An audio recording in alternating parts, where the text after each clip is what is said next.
혹시 건설 소송에 관여하고 계시거나 또 관련 업무를 하시는 분이라면 오늘 내용이 정말 중요할 겁니다.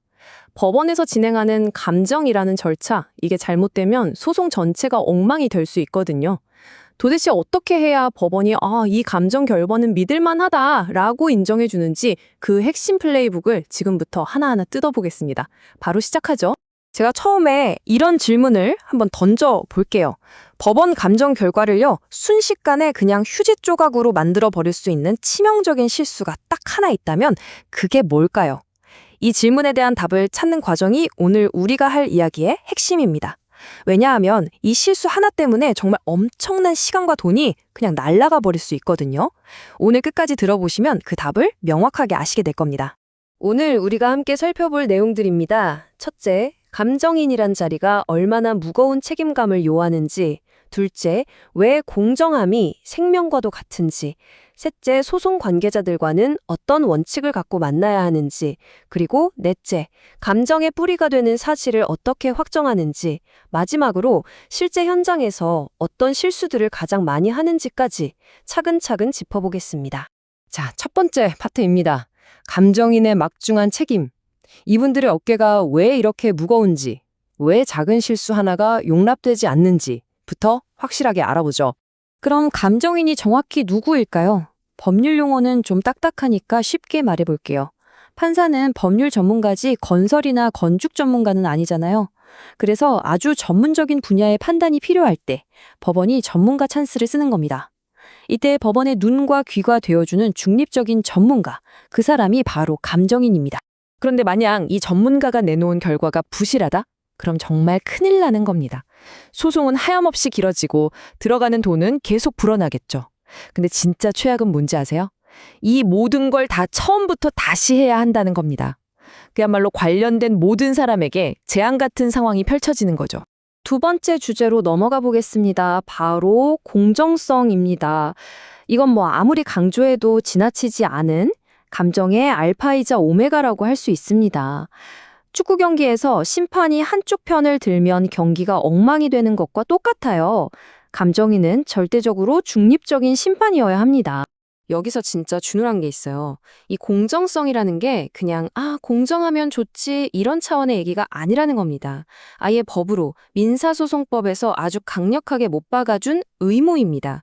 조금이라도 공정성을 의심받을 만한 구석이 보이면 애초에 감정인으로 지정될 수조차 없어요. 그만큼 사법 절차의 신뢰와 직결되는 문제라는 거죠.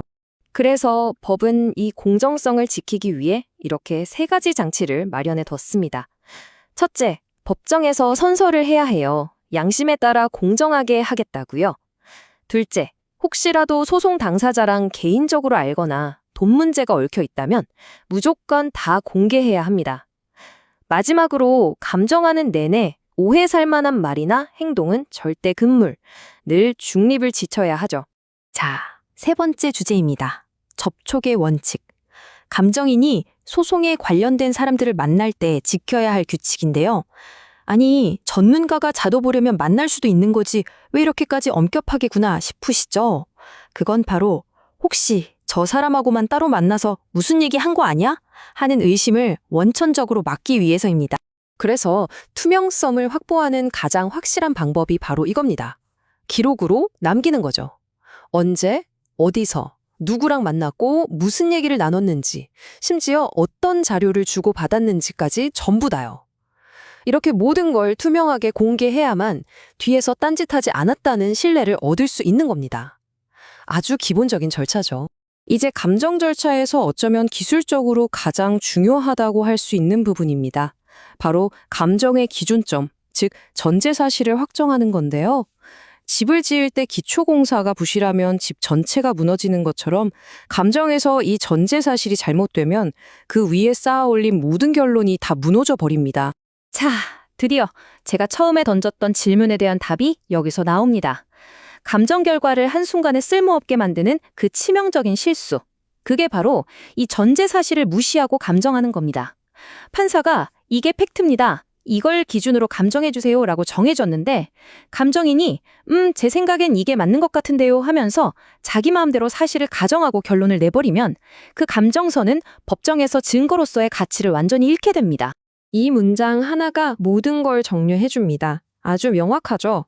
사실을 최종적으로 판단하고 결정하는 권한은 전문가인 감정인이 아니라 오직 판사에게 있다는 겁니다. 감정인은 판사가 정해준 그라운드 안에서만 뛰는 선수 같은 거예요. 이 위계 질서를 절대로 잊으면 안 됩니다. 좋습니다. 그럼 이제 마지막으로 이론은 찬분히 봤으니까 실제 현장에서는 어떤 일들이 벌어지는지 한번 들여다볼까요? 가장 흔하게 빠지는 함정 2가지를 통해서 지금까지 배운 원칙들이 어떻게 적용되는지 살펴보겠습니다. 첫 번째 사례입니다. 공사가 중간에 멈춰버렸어요. 이런 경우 정말 많죠?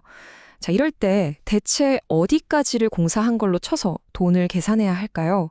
이게 아주 흔하면서도 정말 골치 아픈 문제입니다. 이 문제의 해답은 딱 하나, 바로 계약서입니다. 감정의 기준은 현장에 뭐가 얼마나 지어졌냐가 아니에요. 처음에 양쪽이 약속했던 계약서에 명시된 공사 범위, 그게 절대적인 기준이 되어야 합니다. 만약 감정인이 계약서에도 없는 부분까지 어쨌든 공사는 했으니까 라면서 비용으로 계산해버리면 그건 법적인 기준을 벗어난 감정이 돼서 효력을 잃을 수도 있습니다. 항상 기준은 계약서, 기억하세요. 자, 두 번째 도전 과제입니다. 건물에 문제가 생겼을 때 하는 하자 감정. 이것도 정말 단골 메뉴죠? 이 하자가 왜 생겼는지, 누구 책임인지, 고치려면 돈이 얼마나 드는지 정확하게 밝혀내는 일입니다. 진짜 실력 있는 감정인은요, 시야가 넓습니다. 하자가 생겼다고 해서 무조건 시공사가 잘못했네 라고 단정 짓지 않아요. 혹시 애초에 설계 도면 자체에 문제는 없었는지, 아니면 건물을 쓰는 사람이 뭔가 잘못 사용하거나 관리를 소홀히 한 건 아닌지, 혹은 그냥 건물이 오래돼서 자연스럽게 낡은 건 아닌지, 이런 모든 가능성을 다 열어두고 종합적으로 파고들어야 진짜 원인을 찾을 수 있거든요. 오늘 이야기를 마무리하면서 마지막으로 이 질문을 한번 던져보고 싶습니다. 법과 규칙은 감정인에게 완벽한 중립성을 요구합니다. 하지만 결국 그 판단을 내리는 주체는 사람이잖아요. 이렇게 양쪽의 주장이 첨예하게 맞서는 분쟁 한가운데서 과연 한 인간인 전문가가 모든 압박과 편견에서 자유로워져서 100% 완벽하게 객관적일 수 있을까요? 아마 이건 사법 절차의 신뢰를 위해 우리가 계속해서 고민하고 또 고민해야 할 숙제가 아닐까 싶습니다.